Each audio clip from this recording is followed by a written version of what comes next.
আসসালামু আলাইকুম রহমতুল্লাহ বরকাতুহ। বিসমিল্লাহির রহমানির রহিম। আলহামদুলিল্লাহ ওয়াসসালাতু ওয়াসসালামু আলা রাসূলিল্লাহ ওয়া আলা আলিহি ওয়া সাহবিহি আজমাইন। সম্মানিত শ্রোতা দর্শক মণ্ডলী, আল্লাহ রাব্বুল আলামিনের প্রশংসা এবং প্রিয় নবী সাল্লাল্লাহু আলাইহি সাল্লামের প্রতি সালাত ও সালামের পর আজ সোমবার পহিলা মুহররম 1446 হিজরি মোতাবেক 7/7/2024 আমার ধারাবাহিক সাপ্তাহিক প্রশ্ন উত্তর পর্ব নম্বর 77।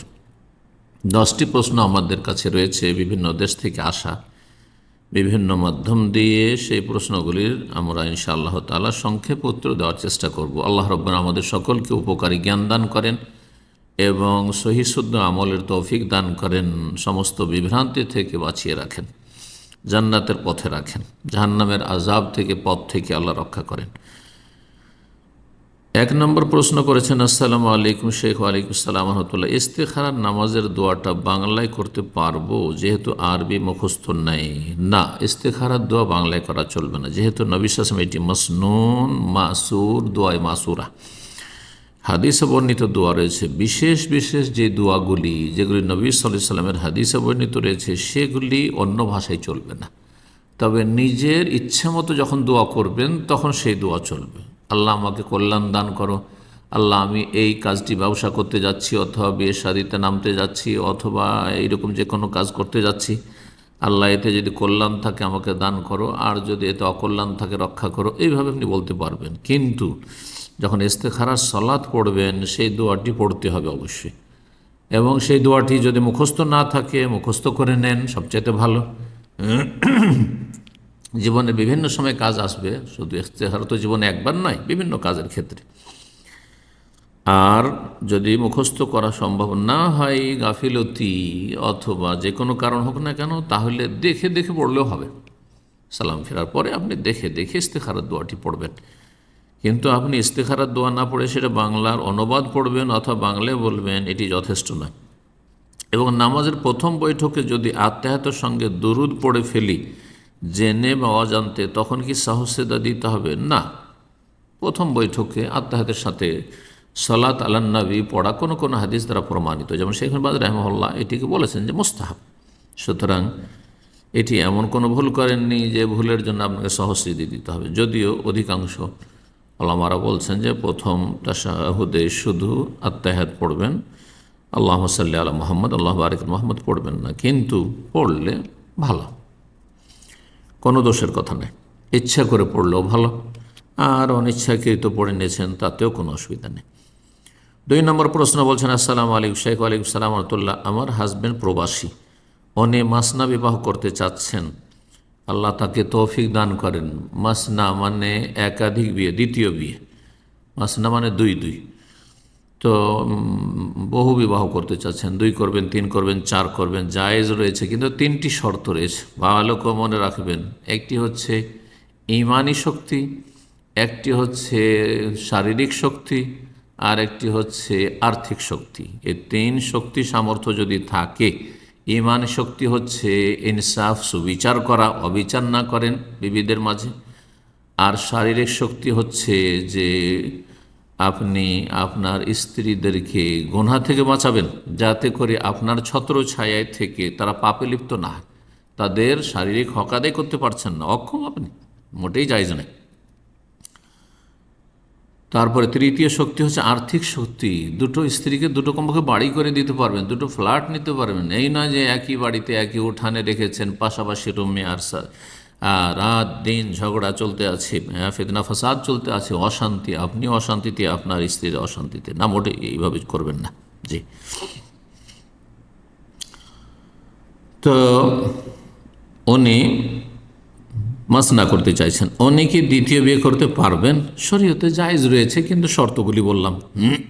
শর্ত যদি পুরা থাকে তো জায়েজ, বরং ভালো, অনেক সমস্যার সমাধান হবে। আর যদি শর্ত পুরা না থাকে তাহলে জায়েজ নয়। উনি ঠিক মতো আমার হক আদায় করতে পারছেন না, আপনার হক আদায় করতে পারছেন না, সময় দিচ্ছেন না, 2 বছর পর পর যায় 1 মাস, আর আবার 2-3টে বিয়ে করে রাখবে। হ্যাঁ, আসলেই আবার মাসনা বিয়ে করতে চাচ্ছেন, তাহলে এরা আসলে গাফিল দিন সম্পর্কে। আর অধিকাংশ যারা এই বিয়েতে বহু বিবাহতে উৎসুক, তারা ওই রকম মুত্তাকি পরেজগার হতে পারছেন না। মুশকিলটা হচ্ছে আজকালকার জামানায়, যার ফলে তারাও শান্তি পাচ্ছেন না, আর যাদেরকে বিয়ে করছেন যেসব নারীদেরকে, তাদেরকেও শান্তিতে রাখতে পারছেন না, পারিবারিক একটা অশান্তি হয়ে যাচ্ছে। যদি তাকওয়া থাকতো উভয় পক্ষ থেকে, তাহলে বহু বিবাহতে শান্তি ছিল, বহু সমস্যার সমাধান ছিল। এটি কোনার জন্য জায়েজ, যেমনটা বললাম, শর্ত যদি বিদ্যমান থাকে জায়েজ, আর না হলে না জায়েজ। জি, যেমন অপরাধ বাড়বে তেমন গুনাহ বাড়বে। 3 নম্বর প্রশ্ন করেছেন, আসসালামু আলাইকুম শেখ। ওয়ালাইকুম সালামতুল্লাহ। কেউ যদি ইচ্ছা করে দাড়ি না রাখে তাহলে তার কি পরিমাণ গুনাহ হবে? দাড়ি রাখবে না, তাহলে সেই ব্যক্তি হারাম কাজ করল। দাড়ি মুন্ডন করা হারাম। কেন হারাম? একটি দুটি কারণ না, ভালো করে আজকে শোনেন। দাড়ি বাড়াতে বলেছেন নবী সাল্লাল্লাহু আলাইহি ওয়াসাল্লাম। 1 নম্বর, দাড়ি মুন্ডন করতে নিষেধ করেছেন। কাফের, মজুসি, অগ্নিপূজক, অমুসলিমদের সদৃশ্যতা থেকে নিষেধ করেছেন। তারা দাড়ি মুন্ডন করে, তোমরা করবে না। 4 নম্বর হচ্ছে, সমস্ত আম্বিয়া রসুলগণ দাড়ি রেখেছেন এবং সমস্ত সাহাবাই কেরামগণ আল্লাহর নেক বান্দারা দাড়ি রেখেছেন। কোনো একজন সাহাবী দেখাতে পারবেন না, কোনো একজন নবী দেখাতে পারবেন না যিনি দাড়ি মুন্ডন করেছেন। জি। 5 নম্বর হচ্ছে যে দাড়ি মুন্ডনের ক্ষেত্রে নবী সাল্লাল্লাহু আলাইহি ওয়াসাল্লাম আর একটি বিষয় রয়েছে, তা হচ্ছে নারীদের সদৃশ্যতা হারাম করেছেন। লানত রয়েছে ওই সব পুরুষদের ওপর যারা নারীদের বেশভূষা গ্রহণ করে, নারীদের মুখে দাড়ি থাকে না। আর আপনি পুরুষে যদি আপনি দাড়ি না রাখেন তো আপনি নারী সেজেছেন, এটা লানতের কাজ, অভিশাপের কাজ। তো আশা করি বিষয়গুলো বুঝতে পেরেছেন। 5টি 6টি দিক রয়েছে, যেই দিকগুলি কি আমরা যদি খেয়াল করি তো দাড়ি মুন্ডন করা কোনো মকরুহ অপছন্দনীয় কাজ নয়, বরং হারাম কাজ। আর হারাম কাজ মানে বড় গুনাহ। হারাম কাজ মানে বড় গুনাহ, কাবিরা গুনাহ। আর তারপর আরেকটি কথা শোনেন, যদি বলেন যে কাবিরা নয় সাগিরা, তো এই ক্ষেত্রে সমস্ত আহলে সুন্নাত ওয়াল জামাত, হানাফি, শাফেঈ, মালিকি, হাম্বলি, আহলুল হাদিস, সমস্ত উম্মতে মুসলিমার ওলামারা বলছেন আকীদার বিষয়ে যে সাগিরা গুনাহ যদি কি করা হয়, বারবার করা হয়, তাহলে সেটি কাবিরা হয়ে যায়। আল ইসরারু আলা সাগীরাতিন কাবীরাতুন, এটি হচ্ছে কায়দা, মূলনীতি। যদি আপনি কন্টিনিউ করতে থাকেন সাগিরা গুনাহ, বারবার আপনি ছোট গুনাহ করতে থাকেন, তো সেটা কাবিরা গুনাহে পরিণত হয়। যেমন আরবি কবি বলেছেন, লা তাহকিরান্না সাগীরাতান ইন্নাল জিবালা মিনাল হাসা, তোমরা ছোট গুনাহকে তুচ্ছ মনে করিও না, হালকা মনে করিও না। আর এই ছোট গুনাহ, সাগীরা গুনাহ, না, কারণ ছোট গুনাহ যখন অনেক বেশি হয়ে যায়, ঠিক ওই রকমই ইন্নাল জিবালা মিনাল হাসা, একটি বিশাল পাহাড় পর্বত অনেকগুলি কঙ্কর, ক্ষুদ্র ক্ষুদ্র কঙ্করের সমষ্টির নাম। দেখেন জামরাতে যখন হাজী সাহেবরা পাথর মারছেন, কত ক্ষুদ্র পাথর, একবার বুটের দানার সমান, কিন্তু পাথর মারতে মারতে মারতে বিশাল পাহাড় হয়ে যাচ্ছে ভাইরা। তখন সেটাকে কয়েক ঘন্টা পর পর বারবার করে কর্মকর্তাদেরকে, দায়িত্বশীলদেরকে সেখান থেকে সরাতে হচ্ছে, প্রশাসনের লোকদেরকে সরাতে হচ্ছে, সেখান থেকে দূরে ফেলে আসতে হচ্ছে। তারপরে আবার ভর্তি হয়ে যাচ্ছে সেই জায়গায়, পাহাড়ের মতো উঁচা হয়, তারপর আবার সেটাকে সরাচ্ছে। আশা করি বিষয়টি বুঝতে পেরেছেন।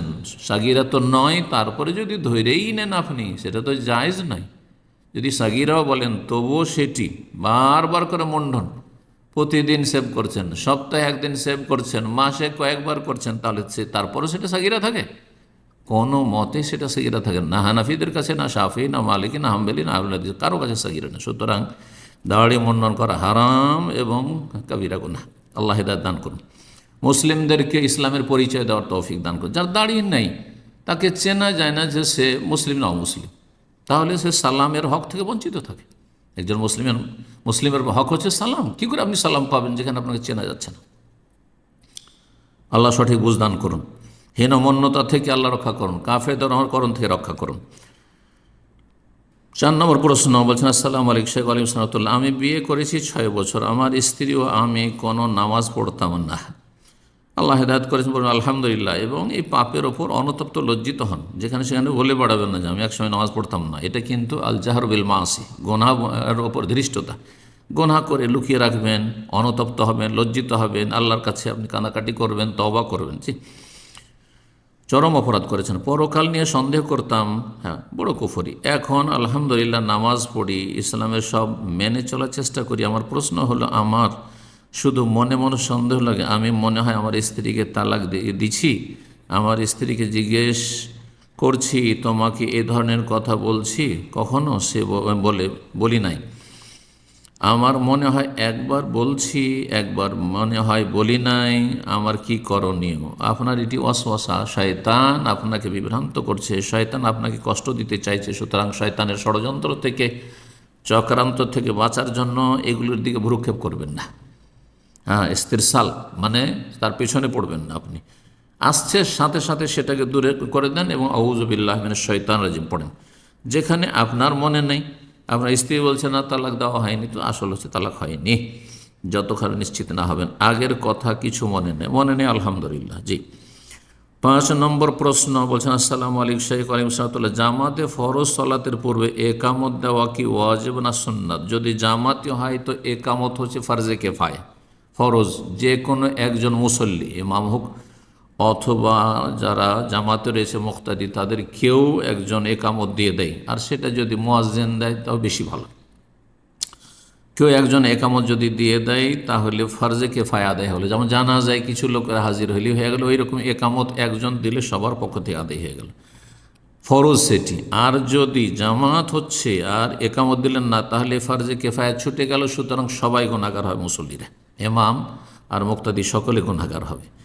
একাকী যদি আপনি সালাত আদায় করেন, বাড়িতে কার মসজিদে একা নামাজ পড়ছেন, তাহলে একাকী ব্যক্তির জন্য একামত দেওয়া সুন্নাত।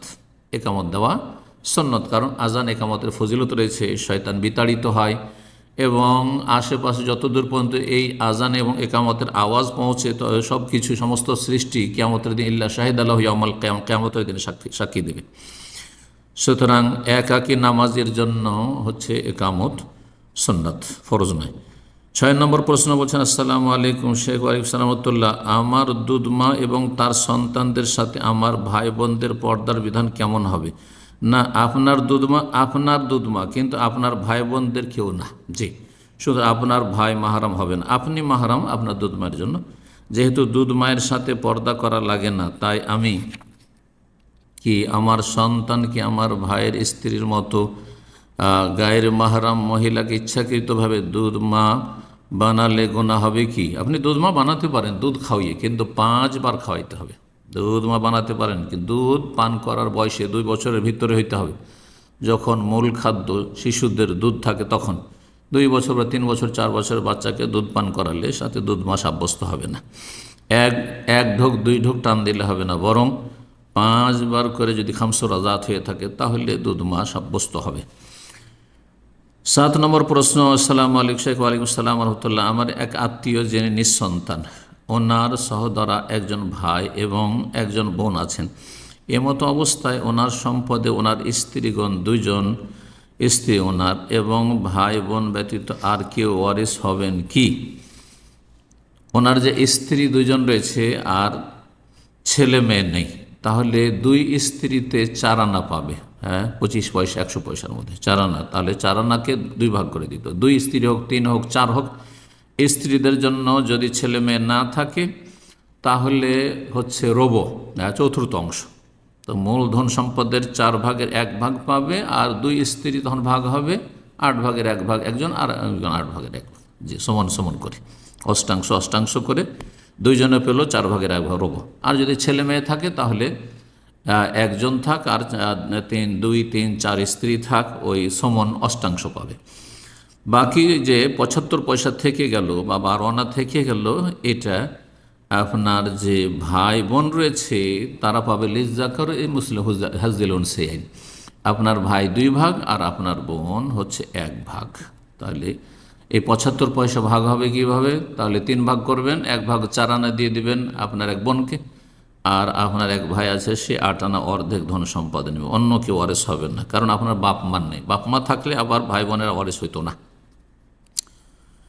8 নম্বর প্রশ্ন বলছেন, আসসালামু আলাইকুম ভাই। ওয়ালাইকুম আসসালাম রহমতুল্লাহ, সাধারণ মুসলিম এবং যাদের দিনের জ্ঞান ভালো আছে বা যারা দিনদার তাদের অনেকে আল্লাহর অন্যান্য বান্দাদের বিভিন্নভাবে উপকার করে, কিন্তু যাদের উপকার করে তারা কোনো কারণে তাদের বিরোধিতা করলে বা উপকারে না আসলে তখন খোঁটা দিতে থাকে, আজেবাজে কথা বলতে থাকে এবং জেদ ধরে যে মানুষের উপকার করে লাভ নেই। মানুষের উপকার করেছেন আপনি দুনিয়ার স্বার্থে, তাহলে আখেরাতে কিছুই পাবেন না, জিরো, হতভাগা।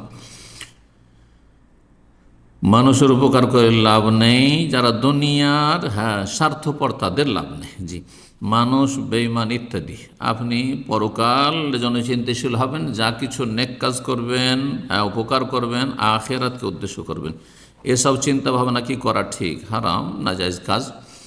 মানুষের উপকার করা নেকির কাজ, কিন্তু উপকার করে খোঁটা দেওয়া, তারপরে কষ্ট দেওয়া, মানসিক বা কথার দ্বারা বিভিন্নভাবে কষ্ট দেওয়া বা এই ধরনের মন্তব্য করা, তাদের সামনে বললেন না, তাদের চোখের আড়ালে, যে মানুষ হচ্ছে নিমক হারাম, তাদের উপকার করি, তারা আমার উপকার করে না, তারা আমার কাজে আসে না, তাদের সহযোগিতা করি কিন্তু তাদের ডাকলে তারা ছাড়া দেয় না, তাহলে আপনি দুনিয়ার গরজে করেছেন, দুনিয়া দিয়ে আপনাকে ধাক্কা দিয়ে আল্লাহ বিদায় করে দেবেন, আখেরাতে আপনি হতভাগা হবেন। আল্লাহ হেদায়েত দান করুন। কোরআনে কারীমের সূরা বাকারা আয়াত নম্বর 264-তে আল্লাহ ইরশাদ করেছেন, ইয়া আইয়ুহাল্লাযীনা আমানু লা তুবতিলু সাদাকাতুকুম বিল মান্নি ওয়াল আযা, তোমরা তোমাদের দান খায়রাতকে, উপকারকে ধ্বংস করে দেন, বিনষ্ট করে দিও না, বিল মান্নে, খোঁটা দিয়ে, এবং ওয়াল আযা, কষ্ট দিয়ে। দান খায়রাত করেছো, ইন্নামা নুতইমুকুম লিওয়াজহিল্লাহ, আল্লাহ সন্তুষ্টির জন্য কর। লা নুরিদু মিনকুম জাযাআ ওয়ালা শুকরা, না তোমাদের কোনো দুনিয়ার স্বার্থ বদলা চাই, ওয়ালা শুকর, এমনকি তোমরা কৃতজ্ঞ হবে, শুকরিয়া আদায় করবে, জাযাকাল্লাহ খাইর, আল্লাহ আপনার ভালো করুন, অথবা পাশে দাঁড়াবে, খোঁজ খবর নেবেন, না না, কোনো প্রয়োজন নেই, কোনো প্রয়োজন নেই। জি, এই আশাই করবেন না মোটে, তাহলে আল্লাহ অন্য দিক থেকে আপনাকে দুনিয়াতেও দেবেন, আখেরাতেও দেবেন। জি, 9 নম্বর প্রশ্ন বলছেন, আসসালামু আলাইকুম শেখ। ওয়ালাইকুম সালাম রহমতুল্লাহ। আমার হাজব্যান্ড সুন্নি আকিদার, তিনি সুন্নি আকিদার নয়, যাদেরকে বলছেন সুন্নি আকিদার, আর যারা নিজেদেরকে ইন্ডিয়া, বাংলাদেশ, পাকিস্তানের সুন্নি বলে, তারা হচ্ছে বেরেলভি, রেজভি, তারা মাজার পূজারি, পীর পূজারি। যদি বেরেলভি, রেজভি, মাজার পূজারি হয়, আহমদ রেজা খানের অনুসারী, তারা রাসূলুল্লাহ সাল্লাল্লাহু আলাইহি ওয়াসাল্লাম, সাহাবায়ে কেরাম, সালাফদের অনুসারী নয়, তাহলে তারা বড় শিরকি আকিদায় লিপ্ত রয়েছে। তারা মনে করে যে মাজারে সব কিছু পাওয়া যায়, দুনিয়া সব পাওয়া যায়, পীর বাবা জান্নাতের মালিক, পীর বাবা গায়েব জানে, পীর বাবা আল্লাহর ক্ষমতা রাখে, পীর বাবা মানুষকে সন্তান দিতে পারে, রোগ ভালো করতে পারে, জীবিত হোক আর মৃত হোক, তাহলে তারা বড় শিরক করে, বড় শিরকি আকিদা রাখে, এবং তারা মাজারে চাদর চড়াই, শিরক করে, মাজারে গিয়ে তারা খাসি মরগ জবাই করে, বড় শিরক করে, তারা ঈমান ভঙ্গকারী। আর আমি সালাফি মানহাজের। জি, সালাফি মানহাজের আপনি আলহামদুলিল্লাহ বলুন। এখন বলতেছে সালাফি মানহাজ ছেড়ে দিয়ে সুন্নি মজহাব মতো চলতে। আর সালাফি মানহাজের অপর নাম শুনে রাখেন ভালো করে, যে সালাফি মানহাজ আকিদায় হচ্ছে ইসলাম, ইসলামের অপর নাম হচ্ছে সালাফদের অনুসরণ করা। আর খায়রুস সালাফ, সবচাইতে উত্তম সালাফ আমাদের হচ্ছেন রাসূলুল্লাহ সাল্লাল্লাহু আলাইহি ওয়াসাল্লাম এবং তার সাহাবায়ে কেরামগণ রাদিয়াল্লাহু তাআলা আনহুম আজমাইন, তারপরে তাবেঈনে কেরাম, তাবা তাবেঈন, এই তিনটি স্বর্ণযুগের মানুষরা। সুতরাং কেউ যদি বলে যে আপনাকে সালাফি আকিদা মানহাজ ত্যাগ করতে হবে, তার অপর ভাষা হচ্ছে, সেম কথা হচ্ছে, আপনাকে ইসলাম পরিত্যাগ করে মুরতাদ হইতে হবে, শিরক বিদআতে লিপ্ত হইতে হবে, অথবা নাস্তিক হইতে হবে। সালাফি নয় নাস্তিক, সালাফি নয় হচ্ছে সুফি মাজার পূজারি, সালাফি নয় মানে নবী সাল্লাল্লাহু আলাইহি ওয়াসাল্লামের ছেড়ে যাওয়া ইসলাম পালন করে না এরা, সালাফি নয় যারা বিভিন্ন বিদআতে জড়িয়ে আছে, বিভিন্ন শিরকি আকিদায় লিপ্ত রয়েছে। সুতরাং কথিত ইন্ডিয়া, বাংলাদেশ, পাকিস্তানের সুন্নিরা, তারা সঠিক ইসলাম থেকে অনেক দূরে রয়েছে। আল্লাহ তাদেরকে হেদায়েত দান করুন, তাদের অনিষ্ট থেকে আপনাদেরকে, আমাদেরকে, সকল মুমিন মুমিনাতকে রক্ষা করেন। তিনি বলছেন যে যদি না চলি সুন্নি তরিকায়, তাহলে সে আমার সাথে সংসার করবে না। বলুন আলহামদুলিল্লাহ, কারণ মুশরিকের সাথে সংসার করা আপনার জায়েজ নয়। তার ঘর আমার একটা মেয়েও হয়েছে, মেয়ের বয়স 9 মাস, মেয়ে হয়েছে, মেয়ে হচ্ছে বাবার, আল ওয়ালাদুল ফিরাশ। সুতরাং আপনি মেয়েকে 9 মাস বয়স হয়েছে, 2 বছর পর্যন্ত দুধ পান করাবেন, এটি আপনার কর্তব্য। আর দুধ পান করার জন্য তার বাড়িতেই থাকতে হবে, তার বিবাহ বন্ধনে থাকতে হবে, সেটাও জরুরি নয়। আর তারপরে তার মেয়ে তার। জি, আল্লাহ আপনার জন্য উত্তম ব্যবস্থা করেন। ওমাই ইয়াত্তাকিল্লাহ ইয়াজআল লাহু মাখরাজা, যে আল্লাহকে ভয় করবে তার জন্য আল্লাহ রাব্বুল আলামিন অবশ্যই রাস্তা বের করে দেবেন, পথ অবশ্যই আপনার রয়েছে, নিকাশ রয়েছে। এখন আমি কি করব? আপনাকে যেমন বললাম যে সে সুন্নি বলতে দেশের কথিত সুন্নি যদি হয়, মাজার পূজারী, তাহলে তার সাথে সংসার করা জায়েজ নয়। যেমন নাস্তিকের সাথে 1 মিনিটের জন্য সংসার করা কোনো নামাজের জন্য জায়েজ নয়। সে বলতেছে হয় সালাফি মানহাজ ছাড়তে হবে, নয়তো তাকে ছাড়তে হবে। তাকে ছেড়ে দেন, কিন্তু ইসলাম ছাড়বেন না। সালাফি মানহাজ আকিদে হচ্ছে ইসলাম। জি, আল্লাহ বরকত দান করুন আপনার, এবং আল্লাহ আপনাকে সমস্ত অনিষ্ট থেকে রক্ষা করুন, এবং আল্লাহ আপনার রিজিকে বরকত দান করুন। আমি তাকে 2 বছর যাবৎ বোঝাচ্ছি, কিন্তু সে কিছুতে বুঝতেছে না। তার অন্তর আবৃত, ইহুদিদের মতো। কুলুবুনা গুলফ, ইহুদিরা বলতো যে আমাদের অন্তর হচ্ছে আবৃত। সুতরাং ইহুদি নবী সাল্লাল্লাহু আলাইহি ওয়াসাল্লাম আমল হাতে গোনা 2-4 জন হয়তো হেদায়েত হয়েছে, কেউ হেদায়েত হয়নি, এখনও কেউ হেদায়েত তেমন হয়নি। আল্লাহর গজব তাদের পড়েছে। সুতরাং যারা এইরকম বলবে যে আমি কোনো কথাই শুনবো না, কোনো কথাই বুঝবো না, ইসলামের ওহির কোরআন সুন্নাহর দলিল বুঝি না, বাপ দাদার ধর্ম বুঝি, সে হচ্ছে ইহুদিদের অনুসারী। এখন আমি কি করব? যেমনটা বললাম, দয়া করে পরামর্শ দিবেন, ধৈর্য ধারণ করেন। আর তারপরে যদি দেখা যায় যে সে বড় শিরকে লিপ্ত নয়, মানে মাজার পূজায় বিশ্বাসী নয়, কিন্তু যেন তবলিগীদের মতো বেদাত করে, দেওবন্দীদের মতো বেদাত করে, জামাতে ইখওয়ানীদের মতো বেদাত করে, এইরকম বেদাতি, তাহলে তার সাথে সবর করে থাকেন। সে ফাসিক পাপিষ্ঠ তারা, যারা এরকম বেদাতি বড় শিরকে লিপ্ত নয়। এবং আপনার সহি আকিদা মানহাজ যেগুলি তার চোখে পড়লে গায়ের জ্বালা হয়, সেগুলি আপনি স্থগিত রাখেন অথবা গোপনে পালন করেন। আর বড় শিরকে লিপ্ত, সে আপনাকে মাজারে নিতে চায়, সে মাজারে যায়, সে বলে যে অলি আউলিয়া গৌস কুতুব সারা পৃথিবী ধারণ করে আছে আর তারা উদ্ধার করতে পারে, আর চলো ছেলে মেয়েদের জন্য বাবার কাছ থেকে কিছু দোয়া নিয়ে আসি, বাবার কাছ থেকে কিছু চেয়ে আসি, মাজারে যাই, তাহলে তার সাথে সংসার করা মোটে 1 মিনিটের জন্য জায়েজ নয়। আল্লাহ হিদায়াত দান করুন সবাইকে। 10 নম্বর সর্বশেষ প্রশ্ন বলছেন, আসসালামু আলাইকুম শেখ। ওয়ালাইকুম আসসালাম রাহমাতুল্লাহ। রুকিয়ার নিয়তে বৃষ্টির পানিতে ভেজা এবং বজ্রপাত শোনা কি ঠিক না? শিরক এবং বিদাত। বৃষ্টির পানিতে ভেজা রহমত বরকতের কারণ, কিন্তু সেটা রুকিয়ার নিয়তে করবেন তাহলে সেটি বিদাত। কারণ সাহাবীরা রুকিয়ার নিয়তে বৃষ্টির পানিতে ভিজেননি। নবী সাল্লাল্লাহু আলাইহি ওয়াসাল্লাম রুকিয়া করার জন্য বৃষ্টির পানিতে ভিজতে বলেননি। 2 নম্বর হচ্ছে বজ্রপাত শুনলে সেটা রুকিয়ার কাজ করবে, এটা শিরক। কারণ শিরক আসগার, যেটি কাবিরা গুনাহ, শিরকের প্রকরণের দিক থেকে ছোট শিরক, কিন্তু কাবিরা গুনাহ, অন্যান্য কাবিরা গুনাহর চাইতে বড় কাবিরা গুনাহ ছোট শিরক। এই শিরকে আসগার কাকে বলে? ওলামারা বলছেন যেটা মাধ্যম নয় সেটাকে মাধ্যম মনে করা। শরীয়তের আলোকেও মাধ্যম নয়। কোরআন শুনে এমন কোনো দলিল নেই যে বজ্রপাতে রুকিয়া হয়, ঝাড়ফুঁকের ব্যবস্থা হয়, হ্যাঁ রোগ ভালো হয় বজ্রপাত শুনলে।